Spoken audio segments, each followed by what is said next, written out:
नमस्कार, मी Rita Bhide. Mothers and किड्सच्या युट्यूब चॅनलमध्ये तुमचं खूप खूप मनापासून स्वागत. या चॅनलवरती मी पेरेंटिंग, काउन्सिलिंग, सायकोलॉजी, लाईफस्टाईल अशा वेगवेगळ्या विषयांवरती बोलत असते आणि असे वेगळे वेगळे विषय ऐकण्यासाठी लगेच सबस्क्राईब करा. चला आजच्या एपिसोडला सुरुवात करूया. आज आपण समजून घेऊया की मुलांना चांगल्या सवयी लावायच्या तरी कशा. आता सवयी म्हटलं की आपल्याला बेसिक सवयी लहान मुलांच्या दिसतात, जसं की हाताने जेवायची सवय किंवा आंघोळ वेळच्या वेळी करणं, कपडे व्यवस्थित घालणं वगैरे. पण खूपदा असं होतं की मुलांना कितीही वेळेला सांगितलं तरीही मुलं ऐकत नाही. आणि अनेकदा असं होतं की मुलं खूप अगदी 10-12 वर्षाची झाली तरीही त्यांना चांगल्या सवयी लागत नाही. सगळ्यात पहिलं म्हणजे मुलं ही इमिटेशनच्या थ्रू शिकतात, म्हणजेच अनुकरणाचं तत्व. अनुकरणाचं तत्व म्हणजे मॉडेलिंग करणं किंवा इमिटेट करून दाखवल्यानंतर मुलं जे शिकतात त्याला म्हणतात अनुकरण. लहान मुलं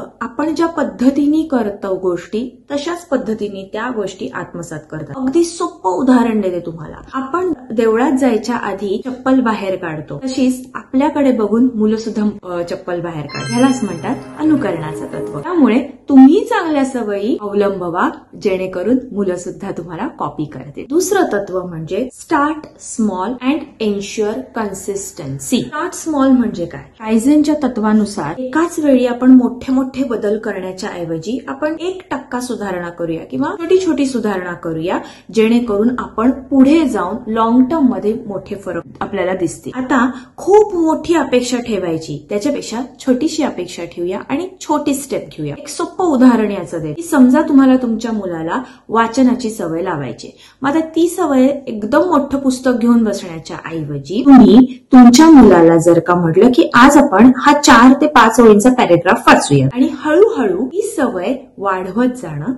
तिसरा पॉइंट म्हणजे habit loop application. Habit loop application म्हणजे चार्ल्स डुहिंग यांच्या द पॉवर ऑफ हॅबिट नुसार त्यांनी सांगितलं हॅबिट म्हणजे सवय याचे 3 प्रकार आहेत. पहिलं म्हणजे क्यू म्हणजे ज्याला आपण संकेत म्हणतो, दुसरं म्हणजे रुटीन आणि तिसरं म्हणजे रिवॉर्ड. एक्झाम्पल द्यायचं झालं तर तुम्हाला तुमच्या मुलाला गोष्टी जागेवर ठेवणं याची सवय लावायची, तर मग त्याच्यासाठी आपण क्यू काय देणार की चला जेवायची वेळ झालीये, हा झाला क्यू. दुसरी गोष्ट सवय म्हणजे रुटीन, एक्झॅक्टली कृती करणं म्हणजे गोष्ट जी कुठली काढलेली असेल, समजा खेळणी काढलेली असेल तर ती त्याच्या बॉक्समध्ये बास्केटमध्ये ठेवणं. आणि तिसरी गोष्ट म्हणजे रिवॉर्ड. रिवॉर्ड जे काही असेल, मग ते शब्दाचं असेल, वेल डन, व्हेरी गुड, हे रिवॉर्ड आहे आणि आता तू हे छान केलंस याच्याबद्दल आज आपण एक छानसं गाणं ऐकूयात, हे झालं रिवॉर्ड. हे रिवॉर्ड ठरवताना खूप तुम्हाला एक स्मार्ट पेरेंटिंग टेक्निकचा वापर करावा लागतो. स्मार्ट पेरेंटिंग टेक्निक म्हणजे काय हे समजून घ्यायचं असेल तर तुम्हाला हे जे मागे पुस्तक दिसत असेल नक्की घ्या. याच्यामध्ये मी खूप स्मार्ट पेरेंटिंग टेक्निक्स दिलेली आहे. पुस्तक घेण्यासाठीची लिंक डिस्क्रिप्शन बॉक्समध्ये दिलेली आहे. अजून एक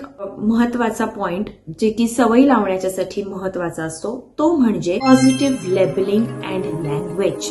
म्हणजे काय? तुमच्या मुलाला वारंवार तो काय चुका करतोय हे सांगायच्या ऐवजी पॉझिटिव्हली त्याला सांगायचं आणि पॉझिटिव्हली लेबल करायचं. म्हणजे काय की मुलांनी एखाद्या वेळेला एखादी गोष्ट स्वतःहून न सांगता जागेवर ठेवली तर अप्रिशिएट करा.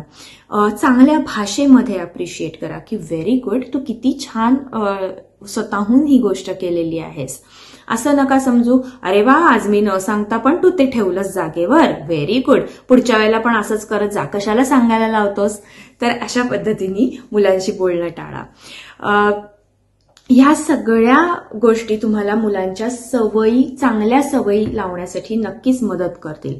पण त्याहूनही मी तुम्हाला एक स्मार्ट टेक्निक सांगते, ते म्हणजे तुमच्या मुलाच्या वयानुसार जर का तुम्ही आधीपासून सवयी लावायला सुरुवात केली तर पुढे जाऊन तुम्हाला ते जड जाणार नाही. Early intervention is always better. म्हणजेच काय की लवकरात लवकर तुम्ही जर का तुमच्या मुलाच्या वाईट गोष्टींवरती काम करायला सुरुवात केली तर ती गोष्ट खूप जास्ती होण्याच्या आधीच तुम्ही त्याला इंटरव्हेन म्हणजेच तिथे तुम्ही ती गोष्ट थांबवत आहात. तर अशाच छान छान व्हिडिओसाठी मदर्स अँड किड्स बघत राहा आणि हॅपी पेरेंटिंग.